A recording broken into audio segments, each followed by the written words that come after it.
बच्चों, जब हम बात करते हैं कौटिल्य के राजनीतिक विचारों की, तब सबसे पहला बिंदु हमने देखा कि कौटिल्य ने राज्य के उत्पत्ति या उसके विकास की अवधारणा को एक सामाजिक समझौते के परिणाम के रूप में, या यूं कहें कि नागरिकों या प्रजा द्वारा चयनित एक व्यक्ति के रूप में राजा के निर्माण की बात कही।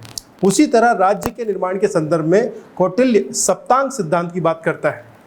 वस्तुतः कौटिल्य राज्य को एक सावयव इकाई बताता है, अर्थात जिस तरह से हमारा शरीर है। मान लीजिए कोई व्यक्ति है जिसका नाम है रामलाल। अब रामलाल कौन है? क्या रामलाल का जो सिर है वो रामलाल है? क्या रामलाल का हाथ है वो रामलाल है? या रामलाल के जो पैर है वो रामलाल है?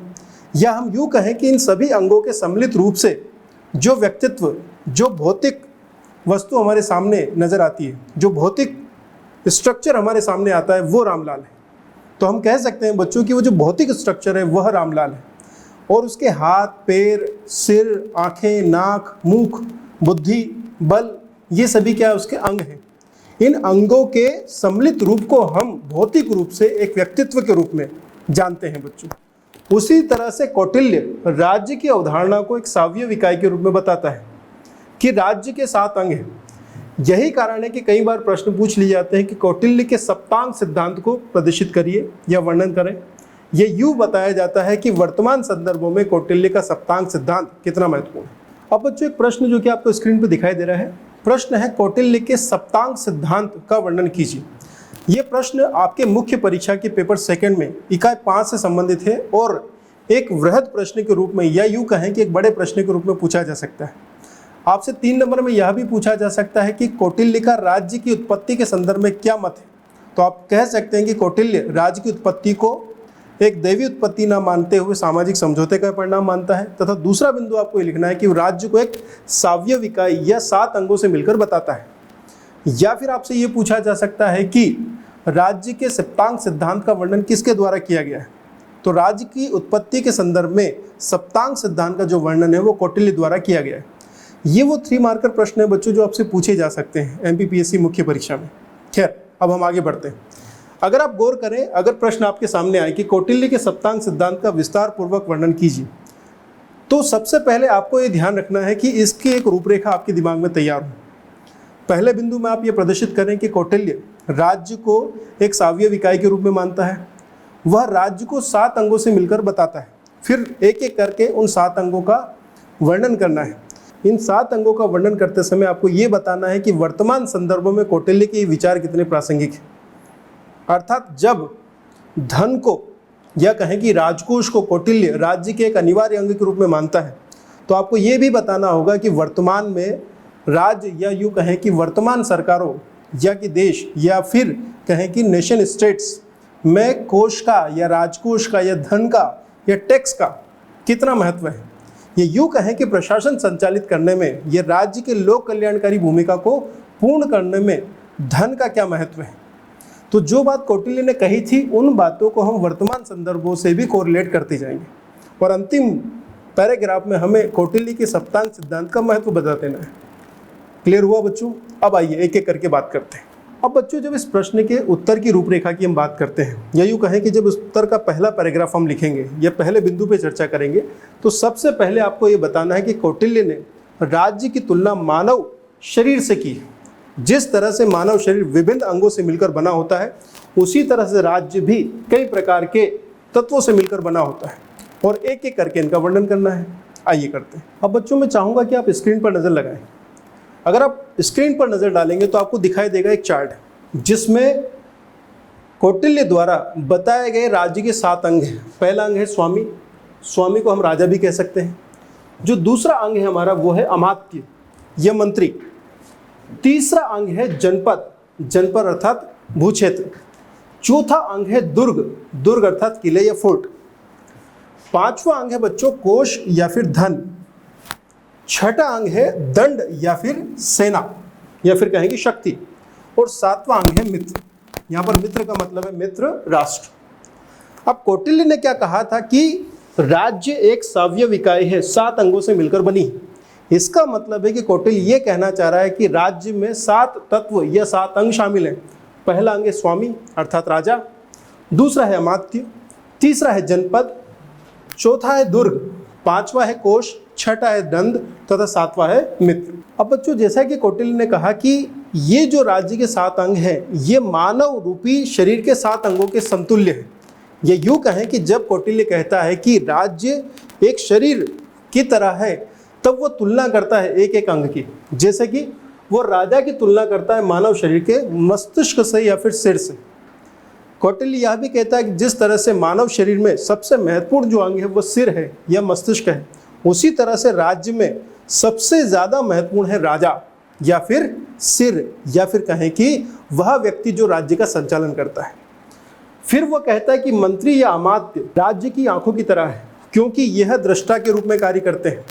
जब राजा अपने मंत्रियों से मंत्रणा करता है किसी लोकहित के कार्य पर, लोक कल्याण के कार्य पर, तब मंत्री समस्त राज्य पर नजर रखते हुए अपने द्वारा कुछ कथन करते हैं। यह कथन उनकी दृष्टा होने का प्रमाण है।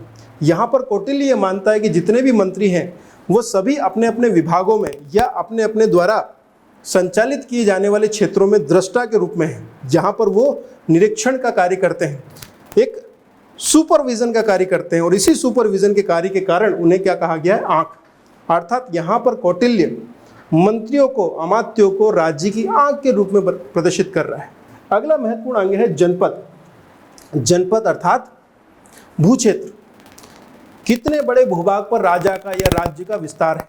यहाँ पर वो जनपद की तुलना करता है जंगा से, उसी तरह से दुर्ग की तुलना करता है वो बाहों से, भुजाओं से। वहीं कोश या फिर धन की तुलना करता है वो मुख से। इसी तरह से दंड या सेना की तुलना करता है वह मस्तिष्क से, और वहीं मित्र की तुलना करता है वह कान से। अब बच्चों हम एक एक करके बात करते हैं। सबसे पहले स्वामी या राजा की चर्चा करते हैं। स्वामी या राजा का महत्व कौटिल्य बताता है कि किसी राज्य की शक्ति का जो आधार है, उस शक्ति के आधार में राजा की भूमिका काफी महत्वपूर्ण है। वह राजा को एक विजुगुषु राजा के रूप में घोषित करता है, अर्थात एक ऐसा राजा जो कि विजय का आकांक्षी है, साम्राज्य विस्तार चाहता है, किंतु वह एक आदर्श पुरुष की तरह है। वह मानता है कि राजा का जो उद्देश्य है वह लोक कल्याण है। ध्यान रखें बच्चों, यहाँ पर वो राजा को एक व्यक्ति के रूप में नहीं बल्कि एक व्यक्तित्व के रूप में या पद के रूप में देखता है। कौटिल्य कहता है कि इस पद पर उस व्यक्ति को होना चाहिए जो निरपेक्ष या तटस्थ भाव से रहते हुए अपने समस्त प्रजा के लिए समान रूप से कार्य करते हुए लोक कल्याण सुनिश्चित करे। वह राजा का संपूर्ण अस्तित्व ही लोक कल्याण या प्रजा के हित के संदर्भ में व्याख्यायित करता है। वह कहता है कि यह राज्य का सबसे महत्वपूर्ण अंग है, किंतु इसे कई वर्जनाओं या बाध्यताओं या कहें कि बंधनों के दायरे में रहना है। वह सुनिश्चित करता है कि राजा की दिनचर्या क्या होगी। वह अपने ग्रंथ अर्थशास्त्र में बताता है कि राजा की भूमिका क्या है।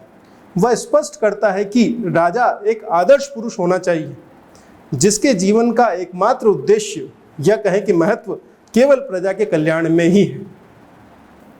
अब बच्चों हम दूसरे तत्व की ओर आते हैं। कौटिल्य अपने सप्तांग सिद्धांत में दूसरे महत्वपूर्ण अंग के रूप में मंत्रियों या अमात्यों की बात करता है। वह कहता है कि अमात्य या मंत्री काफी महत्वपूर्ण है। ये राज्य रूपी शरीर की आंखों के रूप में होते हैं, ये दृष्टा के रूप में होते हैं। वह कहता है कि मंत्रियों का योग्य होना तथा ईमानदार होना अति आवश्यक है। कौटिल्य मानता है कि मंत्रियों की जो नियुक्ति होती है वह पूर्णतः योग्यता के आधार पर होनी चाहिए। अपने ग्रंथ अर्थशास्त्र में एक टर्म यूज करता है, एक पद यूज करता है जिसको वो कहता है उपदा परीक्षण। उपदा परीक्षण वह प्रक्रिया या कहें कि वह एग्जाम है जिसके माध्यम से अमात्य या मंत्री चुने जाते थे। यहाँ पर ध्यान रखें, उपदा परीक्षण के संदर्भ में जातियों का या कहें कि वर्ग का कोई भी भेद कौटिल्य नहीं मानता। कौटिल्य मानता है कि शूद्र भी योग्य हो सकते हैं तथा उन्हें भी सेना में भर्ती किया जाना चाहिए, उन्हें भी कृषि कार्य में संलग्न किया जाना चाहिए। ध्यान रखें, कौटिल्य इस मामले में काफ़ी उदार है, वो अपने समय से काफ़ी ज़्यादा आगे है। फिर से कौटिल्य कहता है कि अमात्य काफ़ी महत्वपूर्ण है, मंत्रियों का योग्य होना आवश्यक है, मंत्रियों की नियुक्ति पूर्णतः योग्यता के आधार पर होगी, और मंत्रियों की नियुक्ति के संदर्भ में मौर्य काल में उपदा परीक्षण का उल्लेख भी वह करता है। अगर हम वर्तमान में बात करें बच्चों, तो आप देखें, आप पीसीएस एग्जामिनेशन देने वाले हैं, आप आईएएस एग्जामिनेशन देने वाले हैं, तो आप ये मान के चलें कि आपकी जो एग्जामिनेशंस की प्रक्रिया है वह उपदा परीक्षण के समान है। इन एग्जामिनेशंस के माध्यम से योग्य कैंडिडेट चुने जाएंगे और कल वो एक प्रशासनिक अधिकारी के रूप में कार्य करेंगे। इसी तरह से कौटिल्य यह मानता है कि जो मंत्री पद है, जो अमात्य का पद है, वह काफ़ी महत्वपूर्ण है और यहाँ पर निष्पक्ष तथा योग्य व्यक्तियों को ही नियुक्त किया जाना चाहिए। अब जो कौटिल्य अपने राज्य के तीसरे अंग के रूप में जनपद या भूमि का उल्लेख करता है, यहाँ पर वो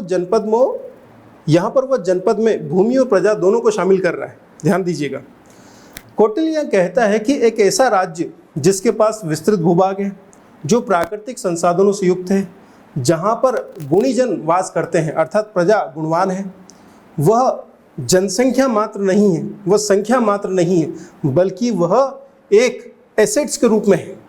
ऐसे व्यक्ति हैं, ऐसी प्रजा है जो कि योग्य है। ध्यान रखें, आज भारत विश्व का सबसे युवा देश है, परंतु इन युवाओं को अगर हम प्रगतिशील युवाओं के रूप में तब्दील कर सके या कौशल विकास कर सके तो ये हमारे लिए एसेट्स है, वरना समस्या है। यह बात कौटिल्य भी कर रहा है। कौटिल्य कहता है कि राज्य की शक्ति का एक बड़ा आधार उसका भूभाग होता है। जिस राज्य के पास जितना अधिक भूभाग होगा, उसके पास उतने अधिक प्राकृतिक संसाधन होंगे, और वहीं जिस राज्य के पास भूमि क्षेत्र कम होगा, जनपद कम होगा, वह उतना ही कमज़ोर होगा।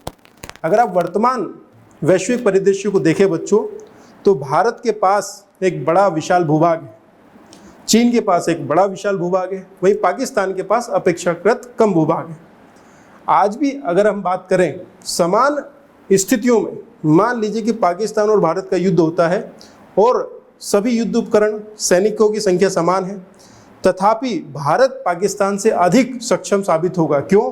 क्योंकि भारत के पास एक बड़ा भूभाग है, अधिक बड़ी जनसंख्या है, ज़्यादा कौशल युक्त श्रम है। ऐसी स्थितियों में पाकिस्तान का पूर्णतः विजित होना काफ़ी मुश्किल है बच्चों। अगर आप विश्व के सबसे सक्षम राष्ट्रों की बात करेंगे तो उसमें आपको ये दिखाई देगा कि वहाँ पर एक विस्तृत भूभाग के साथ कौशल युक्त प्रजा या फिर कहें कि गुणवान प्रजा विद्यमान है। अब जो कौटिल्य अपने राज्य के सप्तांग सिद्धांत के अंतर्गत राज्य की सुरक्षा के संदर्भ में दुर्ग या किलों के महत्व को भी रेखांकित करता है। दुर्ग या किला काफ़ी शक्तिशाली रक्षा कवच के रूप में कार्य करते थे। आज जिस तरह से किसी देश के पास जितने अधिक अस्त्र शस्त्र होंगे या परमाणु शक्ति होगी, उसी तरह से बच्चों ये माना जाता था कि प्राचीन काल में कौटिल्य के अनुसार जिसके पास ज़्यादा किलो की संख्या होगी, ज़्यादा दुर्ग होंगे, वह ज़्यादा सक्षम होगा, वह ज़्यादा सुरक्षित राज्य होगा। इस तरह बच्चों कौटिल्य सुरक्षा के संदर्भ में, अपनी युद्ध नीति के संदर्भ में राज्य के एक अंग के रूप में किलो या दुर्गों की भी बात करता है। कौटिल्य अपने सप्तांग सिद्धांत में बच्चों कोष को या धन को काफ़ी महत्व देता है। ये यूँ कहें कि प्रजा से कलेक्ट किए गए कर की मात्रा को वह राज्य की शक्ति के रूप में प्रदर्शित करता है। वह कहता है कि जो कोष है, जो धन है, वह राज्य के मुख के रूप में है। अब वो मुख की संज्ञा क्यों दे रहा है?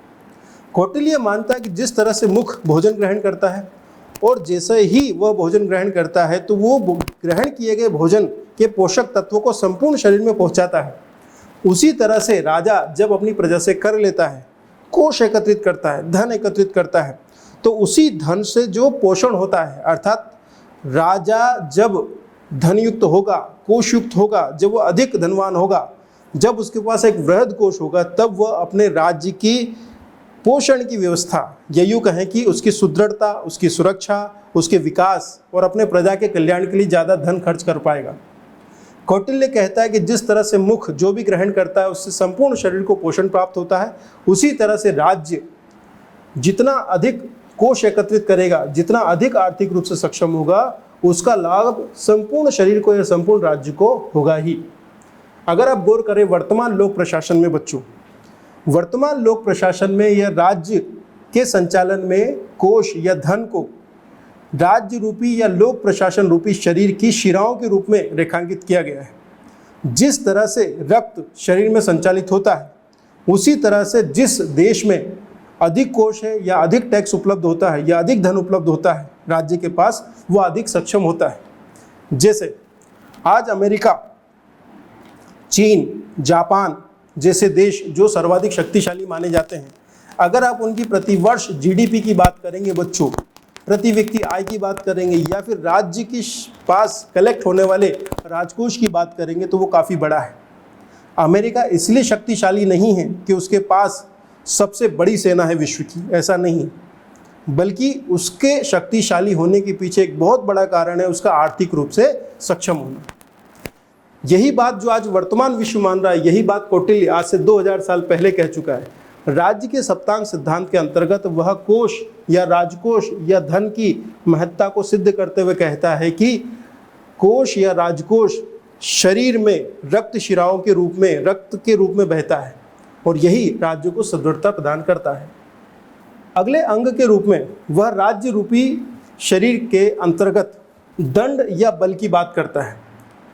बेसिकली कौटिल्य कहना चाहता है कि जिस राज्य के पास जितनी अधिक सेना होगी, उसकी थल सेना, उसकी जल सेना जितनी अधिक सक्षम होगी, वह राज्य उतना ही ज़्यादा सुरक्षित होगा। कौटिल्य अपने सप्तांग सिद्धांत में सैनिक शक्ति को काफ़ी महत्व देता है। वह दंड को या बल को, या यूँ कहें कि सैनिक बल को राज्य के एक अंग के रूप में रेखांकित करता है। कौटिल्य जानता था कि मौर्य साम्राज्य तभी तक स्थापित या बना रह सकता है जब तक कि उसके पास एक बड़ा सैनिक बल हो। वह यह भी मानता था कि बाह्य शत्रुओं से रक्षा के क्रम में या आंतरिक स्तर पर सुव्यवस्था स्थापित करने में सैनिकों या बल की या दंड की भूमिका काफ़ी महत्वपूर्ण होती है।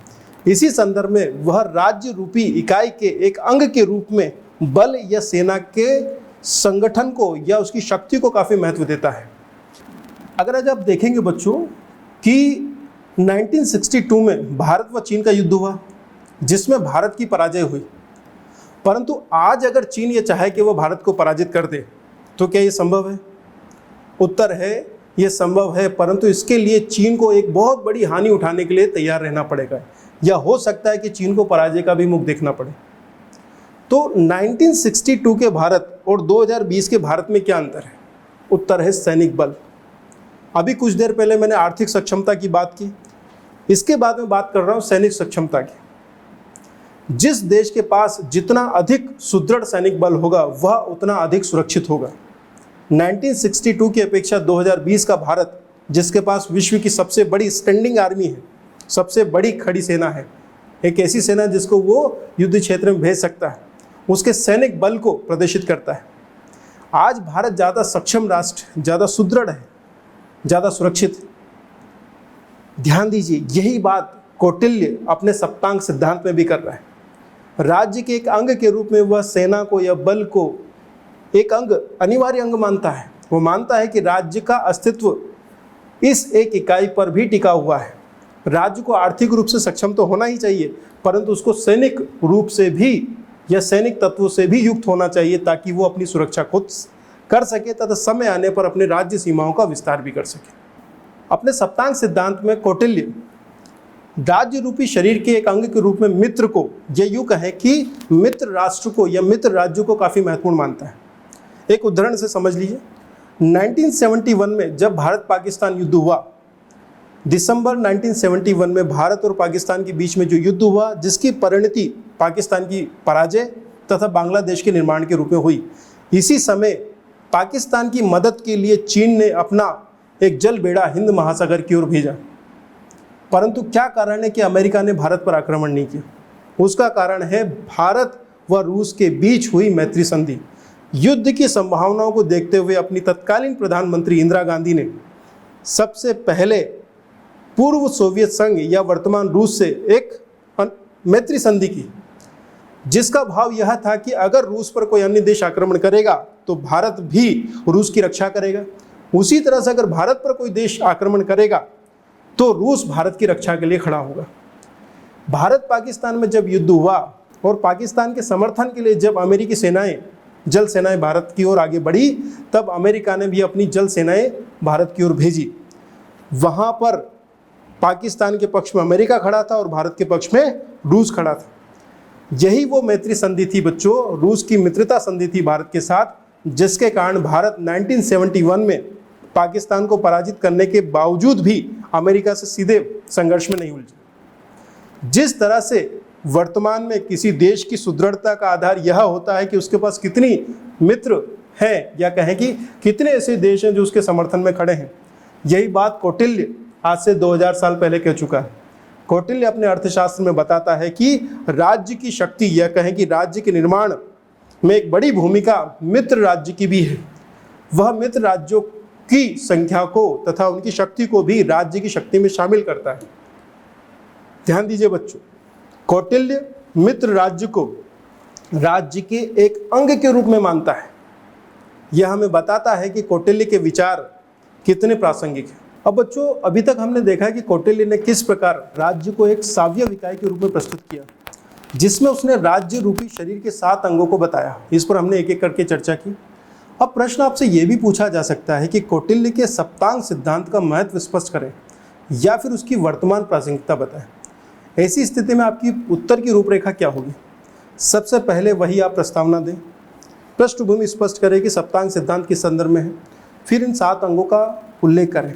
परंतु इस प्रश्न के उत्तर में जब आप उल्लेख करेंगे तो आपका अधिक जोर वर्तमान प्रासंगिकताओं या कहें कि वर्तमान संदर्भों पर अधिक होना चाहिए। अंतिम रूप में आपको केवल ये बताना है कि कौटिल्य का सप्तांग सिद्धांत आज भी महत्वपूर्ण है और वे क्या कारण है। नंबर 1, उन 7 अंगों में सबसे पहले राजा की भूमिका या यूँ कहें कि वर्तमान राज्य के नेतृत्व की भूमिका। आज ये माना जाता है कि अगर किसी देश का नेतृत्व सक्षम है तो वह राज्य या वो देश काफ़ी सक्षम होगा। जब आज कोई कहता है कि हमारा प्रधानमंत्री ज़्यादा सक्षम है तो वो ज़्यादा गुड फील करता है, वह बेहतर फील करता है। दूसरा बिंदु, कौटिल्य जब कहता है कि एक बड़ा क्षेत्र या जनपद होगा तो बेहतर स्थिति है, ये बात आज भी स्वीकार्य है। प्रत्येक देश ये चाहता है कि उसका वर्तमान भूगोल या भूभाग सुरक्षित रहे तथा आने वाले समय में यह सुरक्षित होने के साथ साथ इसका विस्तार भी हो। जिस देश की भौगोलिक क्षेत्रफल अधिक होगा वो ज़्यादा सक्षम फील करता है, कम से कम सक्षम होना। अगला महत्वपूर्ण बिंदु है राजकोष की भूमिका। जिस तरह से वर्तमान लोक प्रशासन ये मानता है कि आर्थिक सक्षमता राज्य रूपी शरीर की रक्त की तरह है, यह बात आज भी स्वीकार्य है जो बात कौटिल्य ने कही थी। इसके अलावा बच्चों, अगर आप कहें कि किसी देश के संदर्भ में, उसकी विदेश नीति के संदर्भ में मित्रों की भूमिका, कि किसी देश के कितने मित्र हैं जो युद्ध के समय व शांति काल के समय उसके साथ खड़े हों, तो ये कुछ ऐसे तत्व हैं बच्चों जो राज्य के सप्तांग सिद्धांत के रूप में कौटिल्य ने प्रस्तुत किए और आज की वर्तमान राजनीतिक प्रशासनिक संरचनाओं में इसको एक आदर्श के रूप में स्वीकार किया जाता है। अगर आप भारत की विदेश नीति को देखें या आंतरिक नीतियों को देखें तो वहाँ पर कौटिल्य के सप्तांग सिद्धांत का प्रभाव आपको अवश्य दिखाई देगा। यह कौटिल्य के सप्तांग सिद्धांत के महत्व को रेखांकित करता है बच्चों। इस प्रकार बच्चों आप देखते हैं कि कौटिल्य का ये जो सप्तांग सिद्धांत है वर्तमान में भी काफ़ी महत्वपूर्ण है व प्रासंगिक है।